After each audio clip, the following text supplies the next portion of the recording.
Commander Alex Wright stood on the bridge of the UES Vigilant, his hands clasped behind his back as he stared at the massive alien ships that had appeared in Earth's orbit. They were unlike anything humans had publicly admitted to seeing before, smooth silver vessels that seemed to absorb and reflect light in impossible ways. But Alex wasn't surprised. No one in Earth's real military was surprised. They had been waiting for this moment for nearly 300 years. "Sir, they're broadcasting on all frequencies," said Lieutenant Megan Foster, her fingers moving across her control panel with practiced efficiency. "Should I put it through?" Alex nodded, maintaining the expression of controlled shock that he had rehearsed hundreds of times. "On screen, Lieutenant." The main view screen flickered and the image of the alien appeared. It had pale blue skin that seemed to shimmer with an inner light, 4 eyes arranged in a diamond pattern, and a mouth that moved in strange, fluid motions as it spoke. "People of Earth," the alien said in perfect English. "I am Ambassador Krenva of the Zarkathi Collective. We come in peace. Your species has reached a sufficient technological threshold. We wish to welcome you to the galactic community." Alex swallowed hard, exactly as he had been trained to do. Show awe, show fear, show excitement, but never show knowledge. "This is Commander Alex Wright of the United Earth Defense Force. We welcome you to Earth." The alien's 4 eyes blinked in sequence. "We request permission to send a delegation to meet with your world leaders." "Of course," Alex replied, his voice appropriately unsteady. "I'll need to contact our leadership. This is unexpected." As the communication ended, Alex turned to his second-in-command.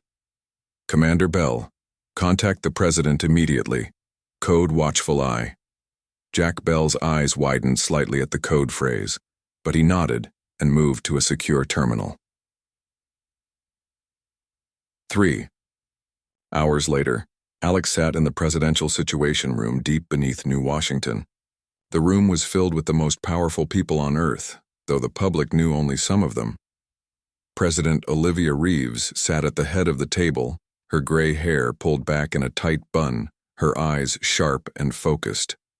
Protocol watchful. "Eye is now active," she announced, pressing her palm against a scanner on the table. "All systems verify." Around the table, the 12 other leaders did the same.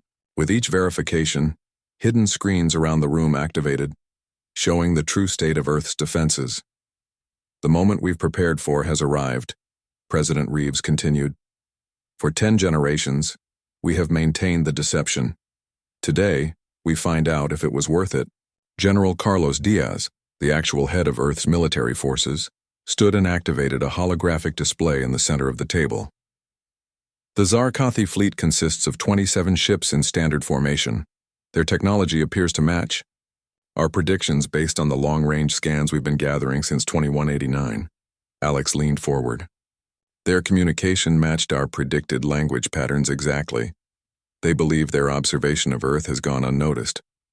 Dr. Linda Chen, head of xenopsychology, nodded in agreement. "Their approach follows the pattern we've seen in their observation satellites. They believe we are at least 200 years behind our actual technological level, and that our society is fragmented and competitive rather than unified." President Reeves smiled thinly. "Then our ancestors' plan is working. For 3 centuries, we've shown them exactly what they expected to see. A typical developing world, advancing at a normal pace, dealing with typical social problems." She turned to the oldest person in the room, a man who appeared to be in his 50s but was actually much older. "Sentinel Martinez, you've waited for this moment longer than any of us. Your assessment?" Paul Martinez had been 27 years old when the first alien signals were detected. Now, at age 325, he was one of the few remaining original Sentinels, humans who had been genetically enhanced for longevity, to maintain the continuity of Earth's grand strategy across generations. "They're following the exact pattern we predicted," Martinez said, his voice stronger than his apparent age would suggest. "The Zarkathi observe developing worlds, wait until they reach a specific technological threshold, then make contact offering friendship and galactic integration. Based on the data we've gathered from their observation satellites, what comes next is resource evaluation, followed by harvest. Alex felt a chill at the word harvest. It wasn't a metaphor. According to everything Earth had learned, the Zarkathi systematically stripped contacted worlds of resources, including biological resources. Humans would be classified as livestock if the aliens had their way. The delegation will arrive tomorrow, President Reeves said.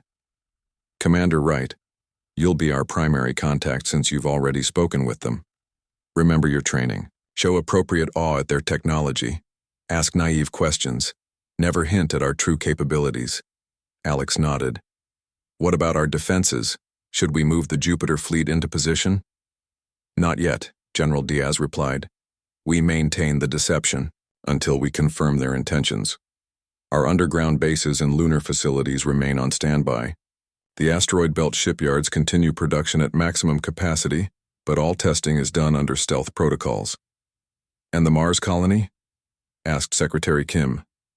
Maintains radio silence as planned, Martinez answered. As far as the Zarkathi, no. We've sent only 3 small exploratory missions to Mars, all of which failed. They have no idea about our actual population of 15 million living in the underground cities. President Reeves stood, signaling the end of the meeting. Humanity has waited 300 years for this moment. Our ancestors detected their surveillance and instead of panicking, they planned. Instead of announcing their discovery, they prepared. They created a false front for the aliens to observe while our real progress happened out of sight. She looked each person in the room in the eye. We stand on the shoulders of 10 generations who lived dual lives, showing one face to the stars and another to each other. They sacrificed immediate glory for eventual survival. Now it's our turn to complete their plan. The next morning, Alex stood in full dress uniform at the newly prepared landing zone outside New Washington. Beside him stood a delegation of Earth's leaders, all trained actors playing the roles of politicians, scientists, and military officials. The real leadership watched from secure bunkers. The Zarkathi shuttle descended from their mothership, a gleaming torpedo of impossible metals. As it landed, Alex took a deep breath. For his entire life, he had trained for this moment. Every human alive had been preparing for this encounter in some way. The shuttle's door opened and Ambassador Krenva emerged, flanked by 4 other aliens. They surveyed the waiting humans with their 4 eyes, unaware that Earth had been studying their kind for centuries. Welcome to Earth, Alex said, stepping forward with his hand extended in greeting. We're honored by your presence. What the aliens couldn't see was the quantum scanner hidden in Alex's uniform button, analyzing their biology and technology, or the neural implant behind his ear, recording everything for Earth's real scientists to study. The greatest deception in human history was entering its final phase. Dr. Samantha Green stood before the newly formed United Earth Council in the year 2192. Her hands trembled slightly as she held up the datapad containing humanity's most important discovery. The council chamber was deep underground, beneath what used to be Geneva, Switzerland.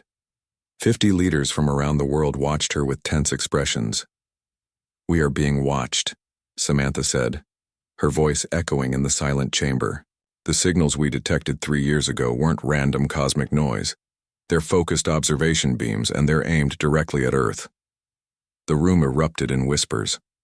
Admiral William Hayes, who had been the first to believe Samantha's theories, stood up. Dr. Green's team has confirmed this through 7 different detection methods. There is no doubt. An advanced alien civilization has been monitoring us for at least 40 years, possibly much longer.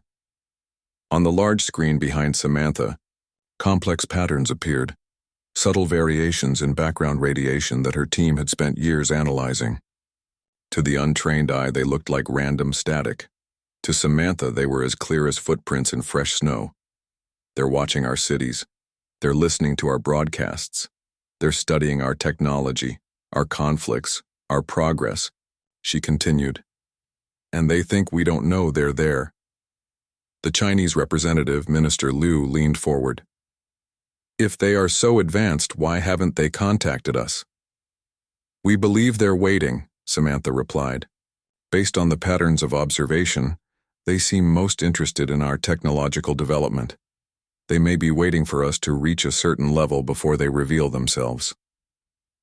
The room fell silent as the implications sank in. Finally, the President of the African Union spoke. We face a critical choice. Do we announce to our people that we are being watched? Do we try to communicate with these observers? Admiral Hayes shook his head firmly. That would be a mistake. If they wanted communication, they would have initiated it. The fact that they're watching secretly suggests other motives. Samantha nodded in agreement. There's something else you need to see. She changed the display to show a graph. This shows their observation intensity over time. Notice how it increases whenever we make a significant technological breakthrough, but also during our conflicts. President Garcia of the North American Alliance stood up slowly. They're assessing us as both a potential threat and a potential resource. It wasn't a question. That's our assessment, Samantha confirmed, and based on their technology level, if their intentions are hostile, a direct confrontation would be problematic for us. The room was silent again, the weight of this revelation pressing down on everyone present. Humanity had dreamed of first contact for centuries, but not like this. Not as unwitting specimens under a cosmic microscope.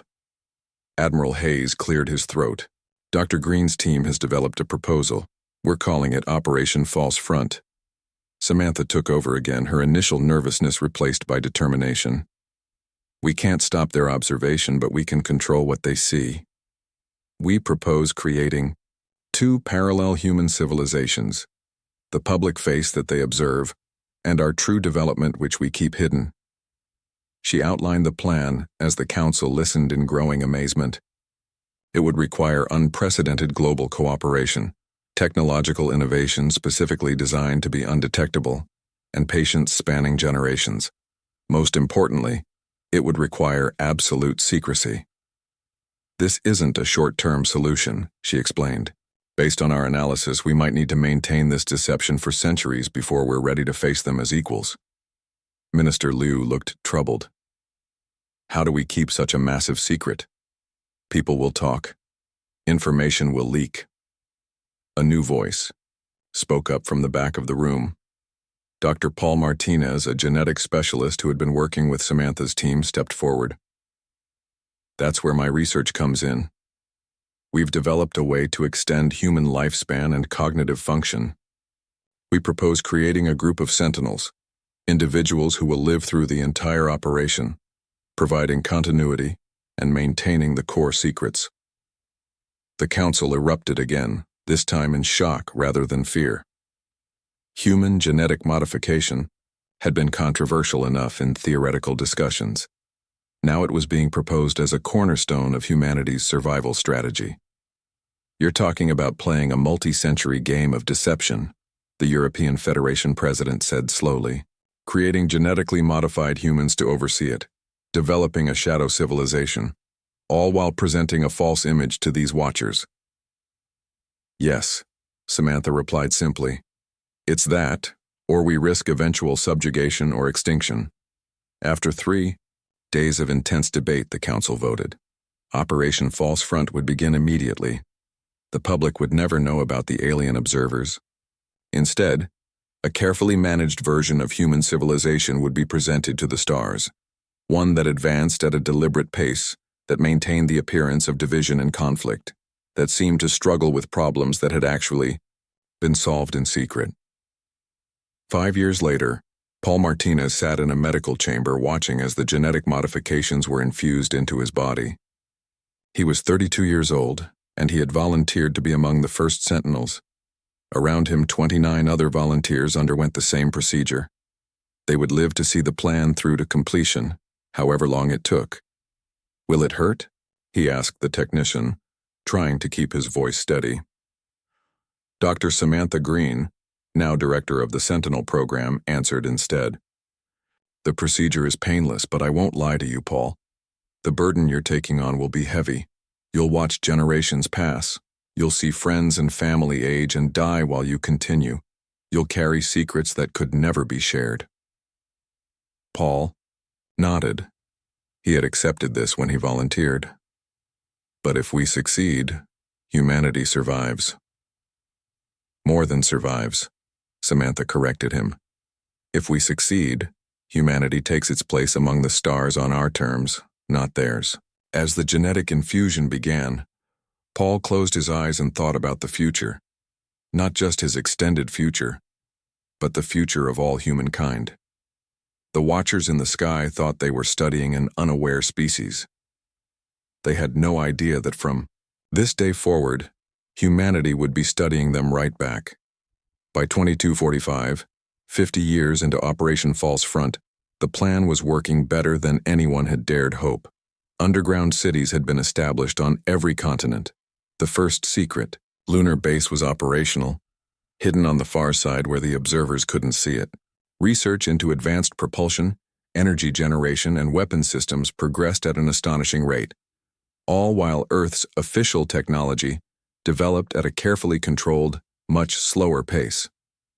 Paul Martinez, now 85 years old but with the body of a man in his 40s, walked through the massive manufacturing facility built inside an asteroid in the belt between Mars and Jupiter. Here, far from the observers' watchful eyes, humanity was building its real future. The first fleet ships will be ready in another decade, his guide, engineer Kate Wilson, told him proudly. By the time they make contact, we'll be ready. Paul nodded, but his expression remained serious. Let's hope so, because everything depends on what happens when they finally decide. We're ready to meet them.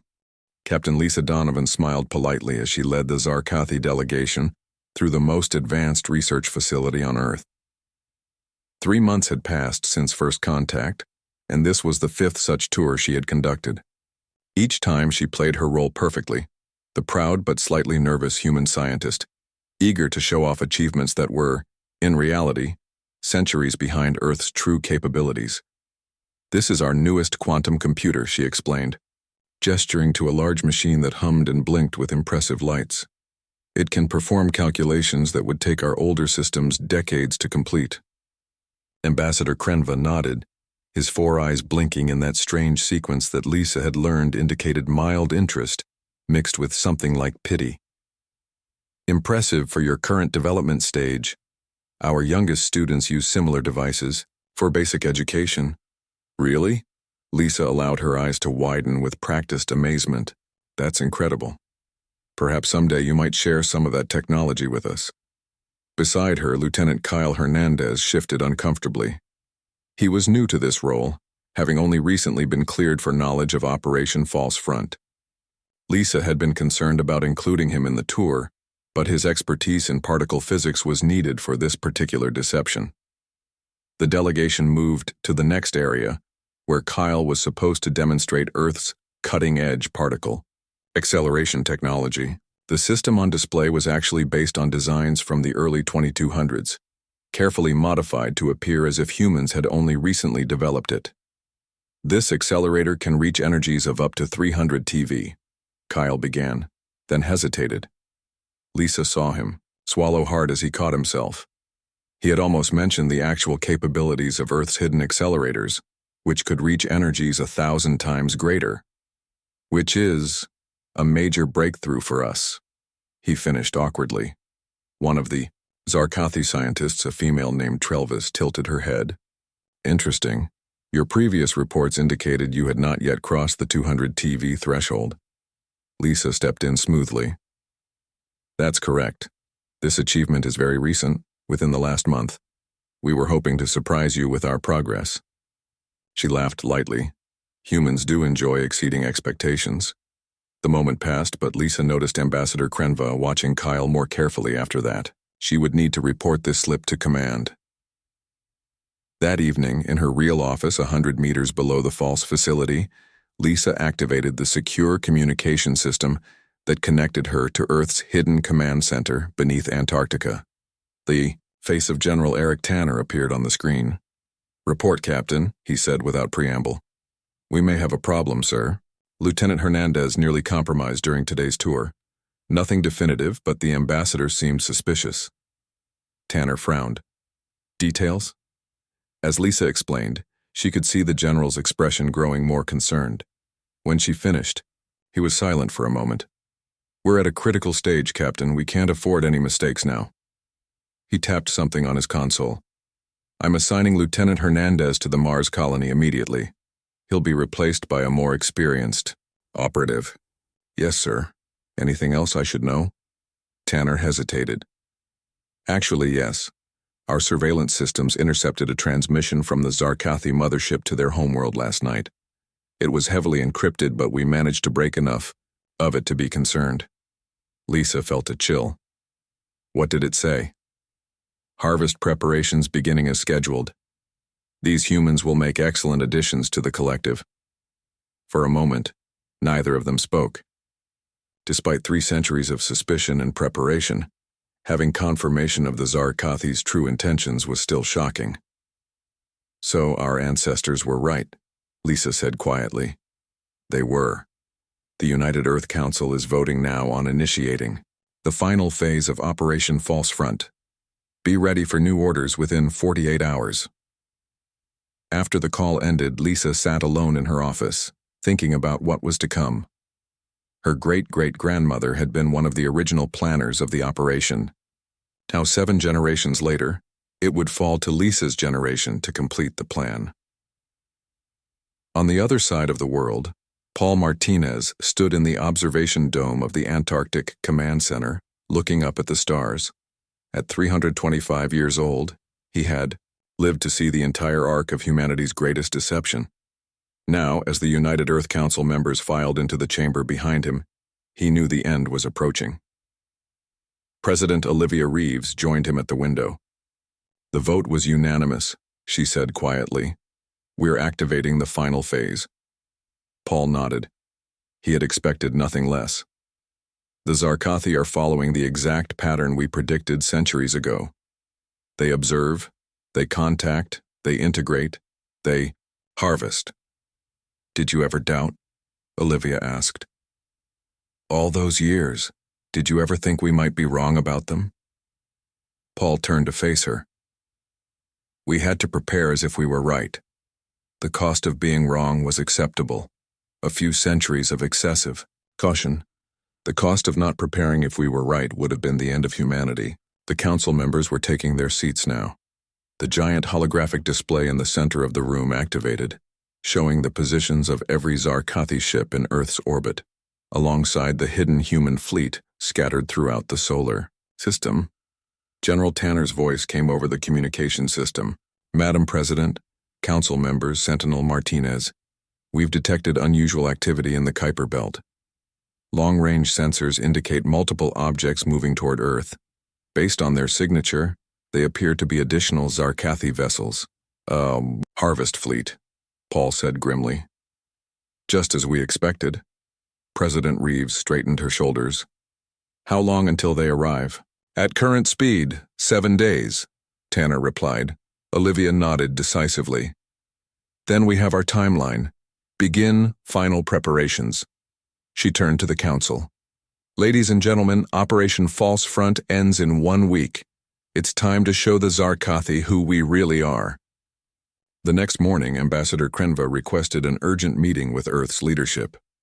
Lisa Donovan was present as the ambassador presented a document he called the Galactic Integration Treaty. This agreement will formalize Earth's entry into the galactic community, Krenva explained smoothly. It provides for the exchange of technology, cultural enrichment, and mutual defense. Lisa had read enough of the translation to know what it really was, a legally binding surrender of Earth's sovereignty, resources, and, reading between the lines, its population. President Reeves, playing her role perfectly, skimmed the document with an expression of grateful excitement. This is more generous than we could have hoped for, Ambassador. Earth would be honored to join the galactic community under these terms. Krenva's 4 eyes blinked in rapid succession. Surprise, Lisa had learned. The aliens had expected more. Resistance, perhaps even a negotiation.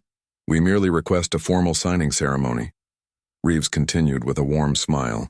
In 7 days, we will gather Earth's leaders to commemorate this historic occasion. 7 days. Exactly when the Zarkathi harvest fleet would arrive. The timing was not a coincidence. As Krenva left the meeting, Satisfied with humanity's apparent submission, Lisa caught the president's eye. A subtle nod passed between them. The final countdown had begun.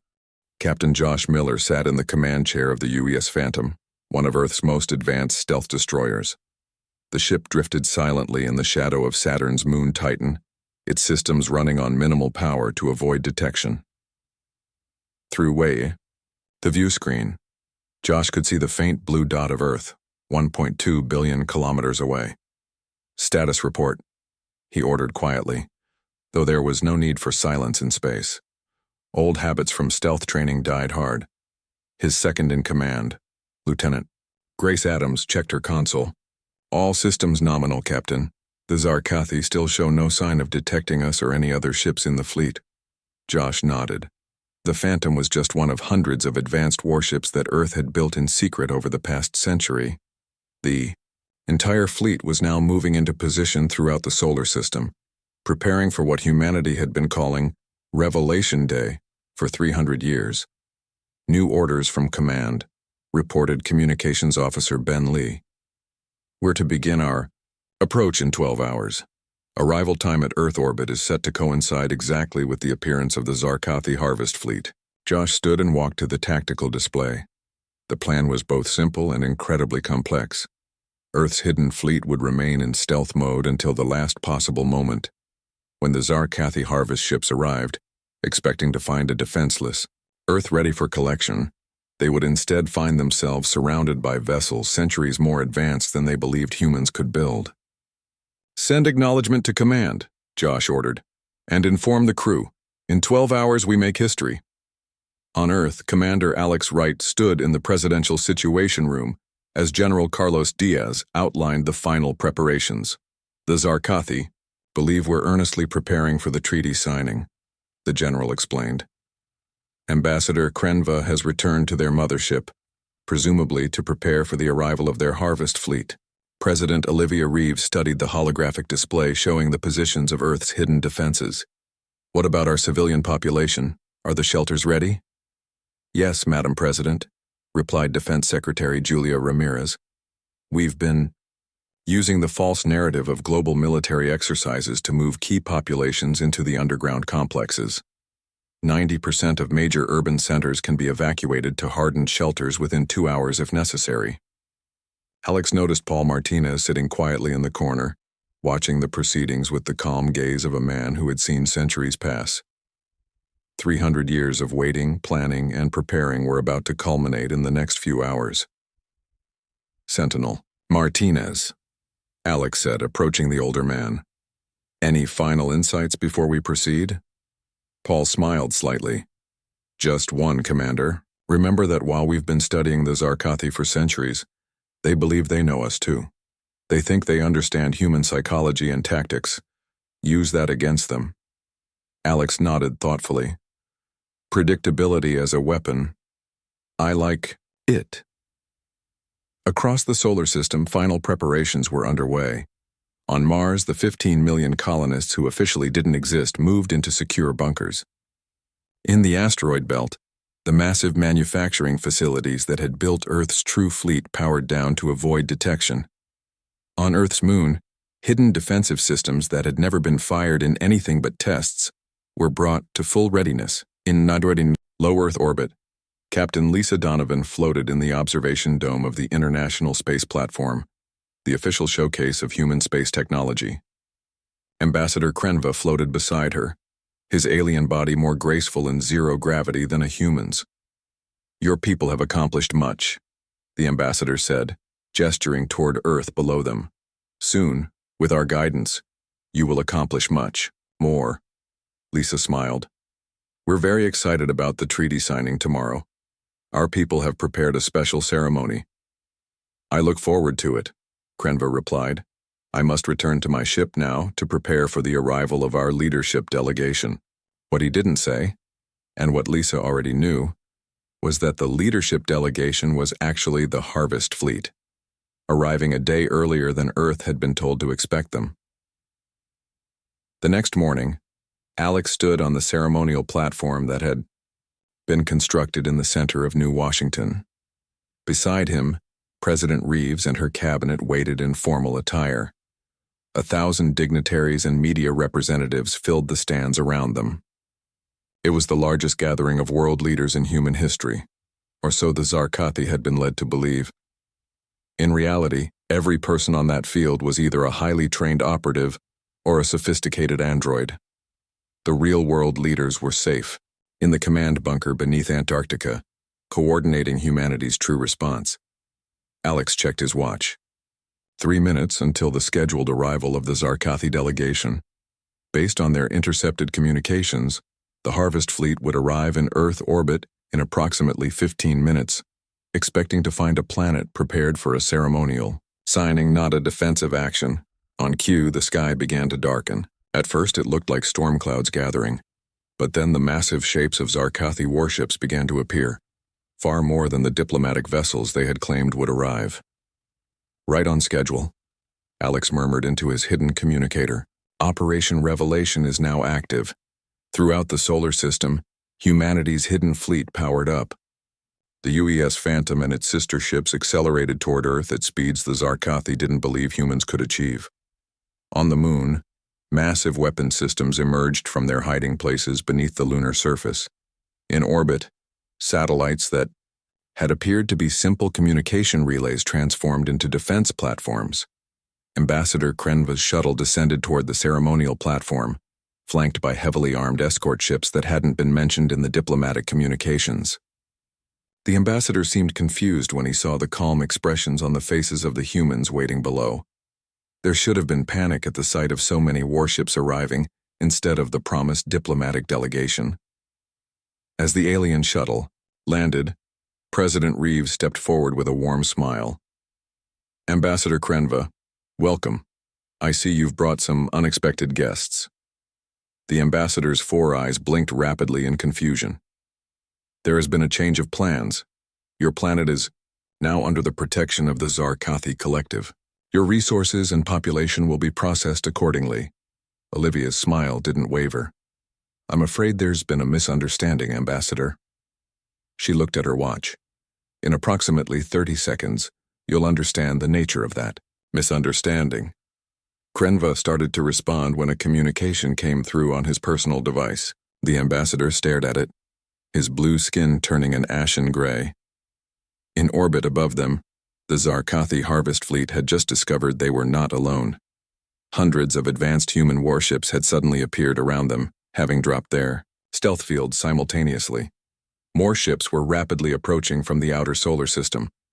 President Reeves's smile grew wider as she saw the realization dawn on the ambassador's face. Ambassador Krenva, there's something I've been waiting 300 years to tell you. We've been observing you too. The space around Earth erupted in brilliant flashes of light as the Zarkathi ships fired their weapons. Their energy beams, devastating to most civilizations they had encountered, dissipated harmlessly against the quantum shields of the human vessels. 3 centuries of studying Zarkathi technology had allowed Earth to develop perfect countermeasures. In the UES Phantom, Captain Josh Miller gave the order his ancestors had prepared for generations. Activate the quantum disruption field. All ships defensive positions only. Remember, we want to minimize casualties on both sides. Throughout the solar system, hidden human emitters activated, creating a field that rendered the Zarkathi's primary weapons nearly useless. Their ships, suddenly vulnerable, began to retreat from Earth orbit. On the surface, Ambassador Krenva stared at President Reeves with a mixture of shock and growing fear. This is impossible, he said, his voice trembling. Your civilization is not capable of this level of technology. Not according to your observations, Olivia replied calmly. But you've been watching exactly what we wanted you to see for the past 300 years. Commander Alex Wright stepped forward. In 2189, we detected your observation satellites. Instead of announcing our discovery, we decided to prepare. Everything you've observed about Earth since then has been carefully staged. The ambassador's 4 eyes blinked rapidly as the truth dawned on him. The conflicts, the slow technological progress, the political divisions, all an elaborate show, Alex confirmed. Our real progress happened out of sight. Our real unity was hidden underground, and in bases throughout the solar system. In orbit, Admiral Susan Clark commanded the main Earth fleet from the UES Defender. On her view screen, she could see the Zarkathi fleet attempting to regroup. "They're preparing for a second attack," reported her tactical officer. Susan nodded. "Activate the neural disruptors." Across the fleet, specialized devices powered up, broadcasting signals designed to interfere with Zarkathi neural networks. Within minutes, the alien crews would be experiencing confusion and disorientation, making coordinated action nearly impossible. This technology was the result of centuries studying the neural patterns in the Zarkathi observation satellites. Human scientists had reverse-engineered the alien brain structure and developed the perfect non-lethal weapon against them.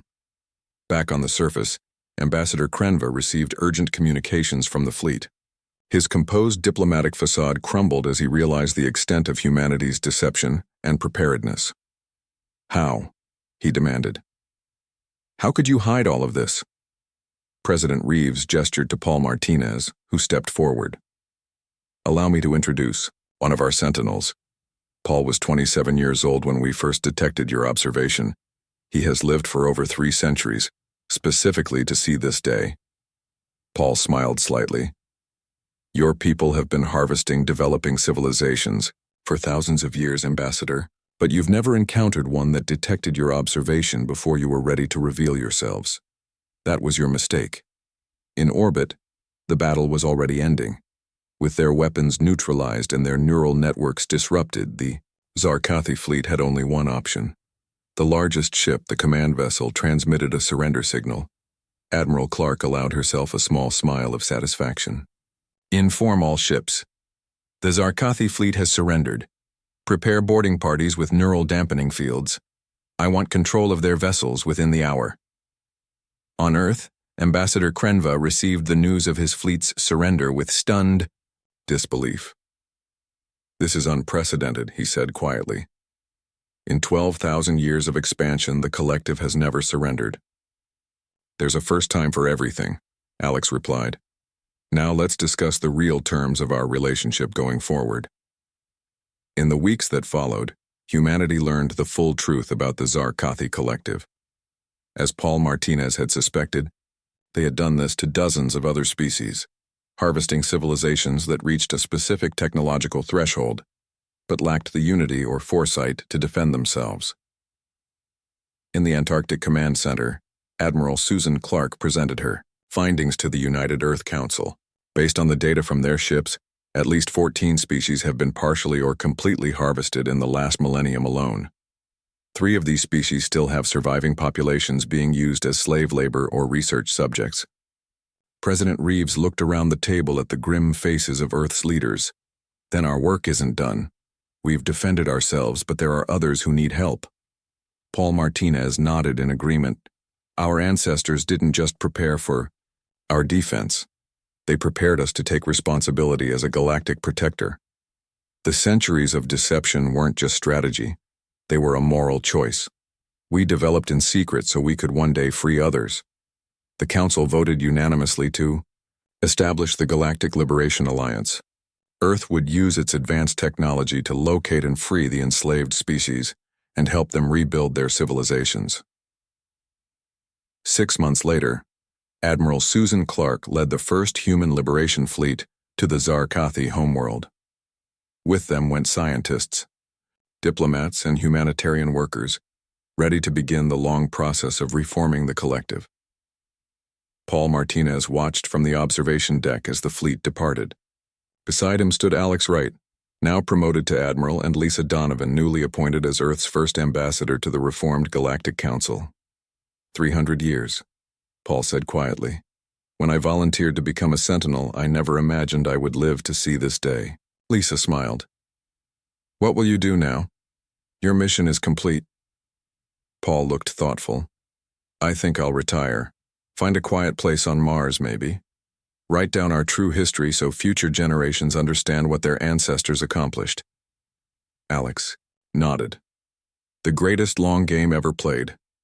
A 3-century strategy of patience and foresight." As they watched the fleet disappear into the distance, Paul felt a deep sense of completion. Humanity had faced its greatest challenge not with impulsive action or panic, but with planning, unity, and the willingness to sacrifice immediate glory for long-term survival. On a distant world, a member of an enslaved species looked up as strange. Ships appeared in the sky. Unlike the feared vessels of the Zarkathi, these ships broadcast a simple message in every known language. We are from Earth. We were once watched as you were. We come not to conquer or harvest, but to free. Your long night is over. In his mountain home on Mars, Paul Martinez finished writing the final chapter of his memoir. He titled it simply, The Watchers Watched, How Humanity Turned the Tables. He closed the book and looked out at the stars, now filled with possibility rather than threat. Humanity's greatest weapon had never been its technology or its ships. It had been patience, the willingness to play the longest of long games, sacrificing immediate recognition for ultimate survival and ethical purpose. 300 years of deception had led to this moment, and now a new era of truth could begin.